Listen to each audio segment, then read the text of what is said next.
Իսրայելական զորքերը ռմբակոծել են Գազայում ապաստարանի վերածված դպրոցը, որի հետևանքով հրդեհ է բռնկվել, զոհվել է 30 պաղեստինցի, այդ թվում երեխաներ։ Իսպանիան կոչ է անում աշխարհին քննարկել Իսրայելի նկատմամբ պատժամիջոցներ կիրառելու հարցը, մի շարք կառույցներ կոչ են անում Իսրայելին դադարեցնել ռազմական գործողությունները։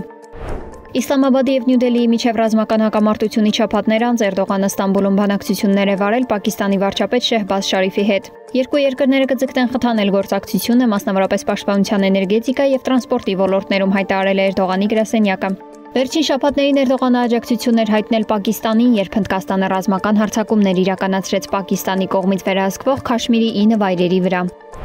Ռուսաստանի զինված ուժերը ստեղծում են անվտանգության բուֆերային գոտի Ռուսաստանի եւ Ուկրաինայի սահմանի երկայնքով 5 շաբթի հայտարարել է Ռուսաստանի Դաշնության նախագահ Վլադիմիր Պուտինը։ Ես արդեն ասել եմ, որ որոշում է կայացվել սահմանի երկայնքով անհրաժեշտ անվտանգության բուֆերային գոտի ստեղծելու մասին։ Մեր զինված ուժերը ներկայումս լուծում են այդ խնդիրը։ Թշնամու կրակակետերը ակտիվորեն ճնշվում են, աշխատանքները շարունակվում, ասել է Պուտինը։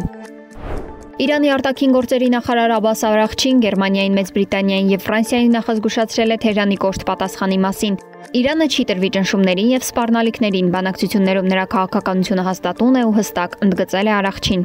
Ըստ Իրանի խորհրդարանի ազգային անվտանգության եւ արտաքին քաղաքականության հանձնաժողովի ներկայացուցիչ Էբրահիմ Ռայզայի Արաղչին այս հայտարարություններն արել է Կիրակի խորհրդարանում օրենսդիրների հետ հանդիպմանը։ Հանդիպման ընթացքում Արաղչին հանձնաժողովի անդամներին ներկայացրել է Իրանի եւ Միացյալ Նահանգների միջև անուղղակի բանակցությունների վերաբերյալ համապարփակ զեկույց եւ պարզաբանումներ է տվել Իտալիայի մայրաքաղաք Հռոմում կայացած բանակցությունների վերջին 5-րդ փուլի վերաբերյալ։